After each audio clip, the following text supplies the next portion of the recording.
वेळे अगोदरच महाराष्ट्रात मान्सूनचं आगमन झालंय। सोमवारी तळ कोकणात मोसमी वारे पोहोचल्याची वर्दी मिळाली आहे। मान्सूनमुळे राज्यात धोधो पाऊस कोसळतोय।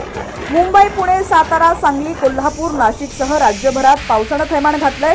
पुणे, नाशिकमध्ये रविवारी दुपारपासून मुसळधार पावसानं धुमाकूळ घातलाय, तर मुंबईमध्ये सोमवारी सकाळपासून रिपरिप सुरू झाली आहे। मुसळधार पावसामुळे राज्यातील नद्यांची पातळी वाढली आहे। पुढील 3 दिवस राज्यात मुसळधार पावसाचा इशारा देण्यात आलाय। पावसामुळे शेतकऱ्यांचं मोठ्या प्रमाणात नुकसान झालंय।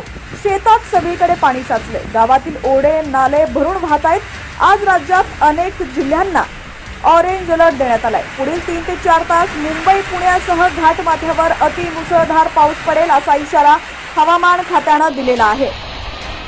दरम्यान आज कोणकोणत्या 6 जिल्ह्यात IMDनं अलर्ट जारी केलाय ते देखील आता आपण या व्हिडिओच्या माध्यमातून पाहूया। त्याआधी तुम्ही जर HPN मराठी न्यूज चॅनल पहिल्यांदाच पाहत असाल आणि अजूनही चॅनलला सबस्क्राइब केलं नसेल तर आता सबस्क्राइब करा, जेणेकरून आमचे पावसाचे अपडेट्स लवकरात लवकर तुमच्यापर्यंत पोहोचतील। भारतीय हवामान खात्याकडून महाराष्ट्रातील 6 जिल्ह्यांना आज पावसाचा ऑरेंज अलर्ट जारी केलाय। रायगड, रत्नागिरी, सिंधुदुर्ग जिल्ह्यात आज अतिमुसळधार पावसाची शक्यता वर्तवण्यात आली आहे, तर सातारा आणि कोल्हापूर जिल्ह्यात मुसळधार पावसाचा अंदाज वर्तवण्यात आलाय। विदर्भामध्ये पावसाचा जोर कायम असून विदर्भात गेल्या 15 दिवसांपासून होत असलेल्या मुसळधार पावसामुळे पिकांचं मोठं नुकसान झालंय। मराठवाड्यात पावसामुळे शेतीचं नुकसान झालंय।